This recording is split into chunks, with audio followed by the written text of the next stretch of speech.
Radio Tehran, শুরু হচ্ছে বিশ্ব সংবাদ। বাংলাদেশের সর্বশেষ গুরুত্বপূর্ণ আপডেট সংবাদে আপনাকে স্বাগত। শুরুতেই সংবাদ শিরোনাম, পরে বিস্তারিত।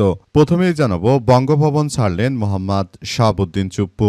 পদত্যাগের 2 দিন পর রাষ্ট্রপতির সরকারি বাসভবন বঙ্গভবন ছাড়লেন মোহাম্মদ শাহাবুদ্দিন চুপ্পু। আজ রোববার 26শে জুলাই দুপুর 2:30 দিকে তিনি বঙ্গভবন ছেড়ে রাজধানী গুলশানে নিজ বাসভবনের গ্রিন ভিলার উদ্দেশ্যে রওনা হন। এদিকে স্কুলের টিফিনে রুটিতে ব্লেড, টঙ্গীতে কারখানা পরিদর্শনে তদন্ত কমিটি।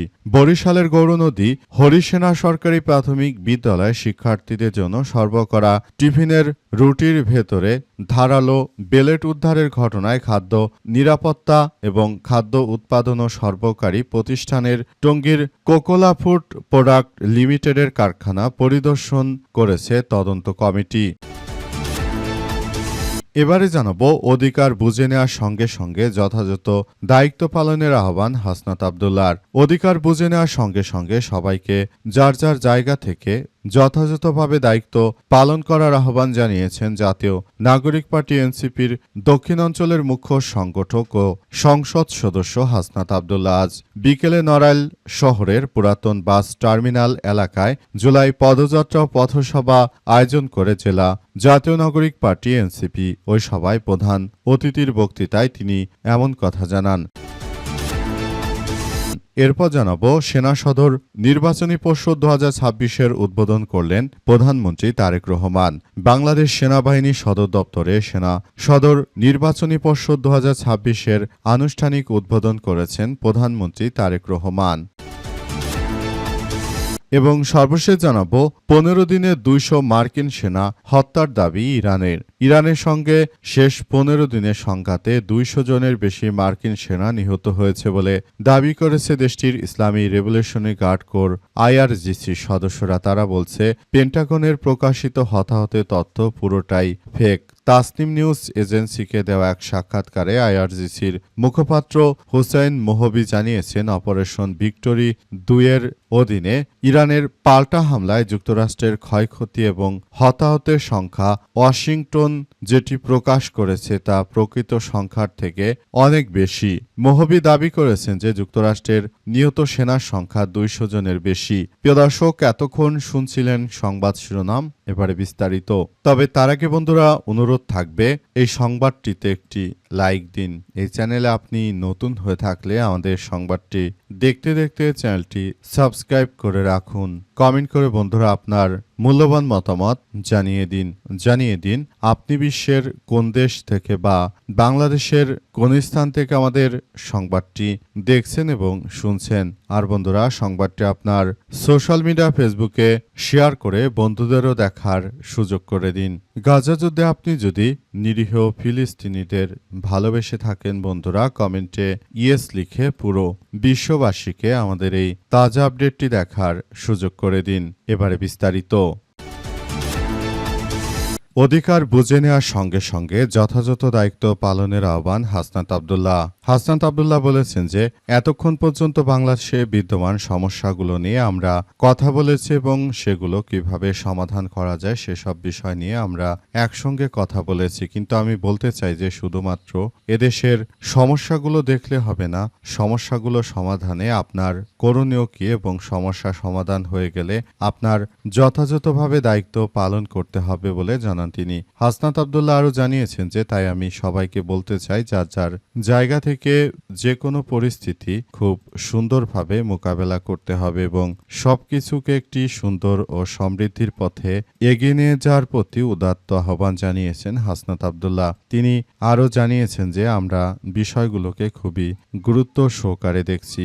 আমরা মনে করি যে বর্তমান সময় যে ধরনের কার্যক্রমে বিএনপি সরকার করছে সেটা আসলে কোনোভাবেই গ্রহণযোগ্য হতে পারে না। তারা যদি রাষ্ট্র কাঠামো যথাযথভাবে পালন করতে না পারে সেটি ভবিষ্যতে আমাদের সবাইকে আরও বেশি ভোগাবে। তাই বিএনপির উদ্দেশ্য করে হাসনাত আব্দুল্লাহ বার্তা দিয়ে জানিয়েছে যে আপনারা যথাযথভাবে দায়িত্বগুলো পালন করুন। যদি সেটা করতে না পারেন ভবিষ্যতে আরও খারাপের দিকে চলে যেতে হবে। তাই এখনই বিষয়গুলো আমাদের সবাইকে খুবই গুরুত্ব সহকারে দেখভাল করতে হবে, যাতে করে কোনো সমস্যা আমাদের মধ্যে আর দেখা না দেয়। এবং আমি সবার প্রতি এই আহ্বান জানাবো যে আপনারা যার যার জায়গা থেকে প্রতিটি পদক্ষেপ সুন্দরভাবে গড়ে তুলুন।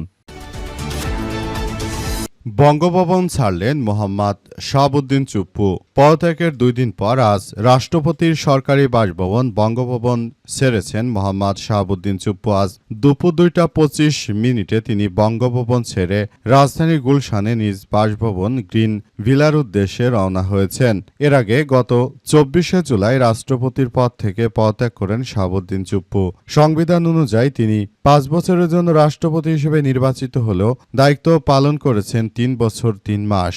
রাষ্ট্রপতি দায়িত্ব পালনকালে তিনি বিভিন্ন সাংবিধানিক দায়িত্ব পালন ছাড়াও রাষ্ট্রীয় নানা কর্মসূচিতে অংশগ্রহণ করেছেন। পদত্যাগের মাধ্যমে তার রাষ্ট্রপতি হিসেবে দায়িত্ব আনুষ্ঠানিকভাবে সমাপ্তি ঘটল। আজ বঙ্গভবন ছাড়ার মধ্য দিয়ে শেষ হয় তার সরকারি বাসভবনের অবস্থানও। উল্লেখ্য, মোহাম্মদ শাহাবুদ্দিন চুপ্পু ছিলেন বাংলাদেশের 22তম রাষ্ট্রপতি। তিনি 2023 সালের 24শে এপ্রিল দায়িত্ব গ্রহণ করেন এবং 2026 সালে 24শে জুলাই তিনি পদত্যাগ করেন। পরে জাতীয় সংসদের স্পিকার হাফিজউদ্দিন আহমেদ বর্তমানে বাংলাদেশের ভারপ্রাপ্ত রাষ্ট্রপতি হিসেবে তিনি দায়িত্ব পালন করছেন।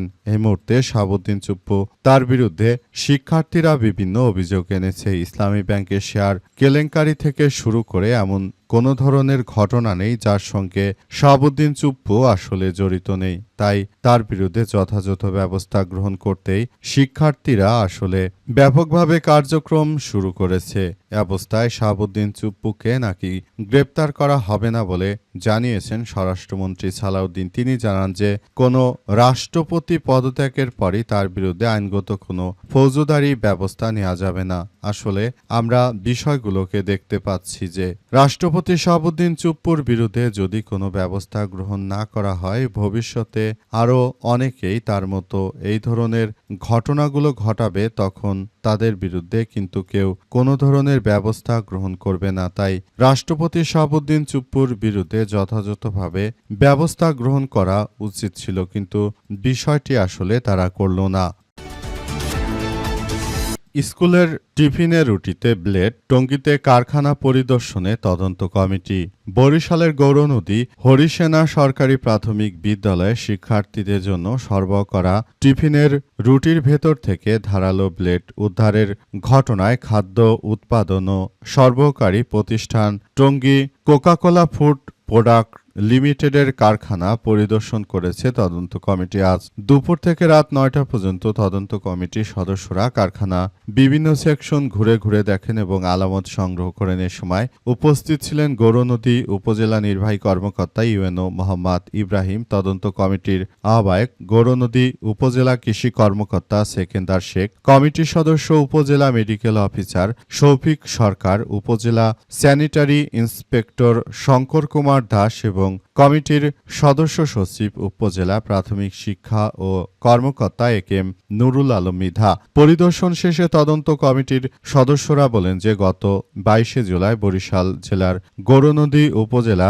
হরিসেনা সরকারি প্রাথমিক বিদ্যালয়ে টিফিনের রুটির ভেতরে ব্লেড পাওয়া যায়। এই ঘটনায় শিক্ষার্থী ও অভিভাবকদের মধ্যে আতঙ্ক ছড়িয়ে পড়েছে।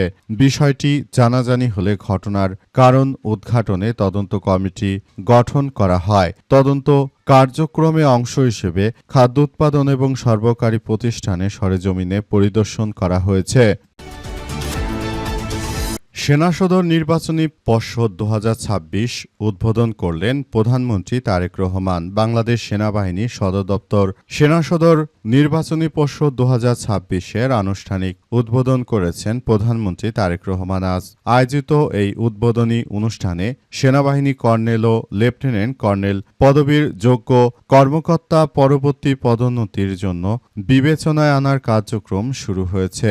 উদ্বোধনী বক্তব্যে প্রধানমন্ত্রী মহান স্বাধীনতার ঘোষক বীর মুক্তিযোদ্ধা শহীদ রাষ্ট্রপতি জিয়াউর রহমান এবং সাবেক প্রধানমন্ত্রী বেগম খালেদা জিয়াকে স্মরণ করেছেন। একই সঙ্গে মহান মুক্তিযুদ্ধে আত্মত্যাগকারী শহীদ যুদ্ধাহত ও বীর মুক্তিযোদ্ধাদের প্রতি শ্রদ্ধা জানিয়েছেন। তিনি বিশেষভাবে সশস্ত্র বাহিনী শহীদ সদস্যদের অবদানের কথা উল্লেখ করেছেন। তাদের আত্মত্যাগে জাতি চিরদিন শ্রদ্ধার সঙ্গে স্মরণ করে বলে জানিয়েছেন। প্রধানমন্ত্রী তারেক রহমানের নির্দেশনায় বর্তমান রাষ্ট্র কাঠামো একটি সুন্দর ও সমৃদ্ধির দিকে এগিয়ে যাচ্ছে, সেই প্রত্যাশা জানিয়েছে সেনাবাহিনী। সেনাবাহিনীর পক্ষ থেকে আরো বলা হয়েছে যে দেশটাকে সুন্দরভাবে গড়ে তোলার মধ্য দিয়ে আসলে সবাইকে আরো এক ধাপ এগিয়ে যেতে হবে। বাংলাদেশটা আমাদের, সুতরাং এই দেশের প্রতিটি ক্ষেত্রে প্রতিটি জায়গা আমাদের নিজেদেরকেই আসলে এই ব্যাপারগুলো নিয়ে কার্যক্রম চালিয়ে যেতে হবে। দেশটাকে সুন্দরভাবে গড়ে তোলার মধ্য দিয়ে এগিয়ে যাওয়ার কথাই আসলে বলা হয়েছে। নতুন করে সুন্দর ও সমৃদ্ধির একটি রাষ্ট্র কাঠামো আমরা গড়ে তুলতে চাই, যে রাষ্ট্র কাঠামোতে কোনো ধরনের কোনো নৈরাজ্যকর পরিস্থিতি থাকবে না, এমন একটি রাষ্ট্র ব্যবস্থাপনা গড়ে তুলতে চায় বিএনপি সরকার।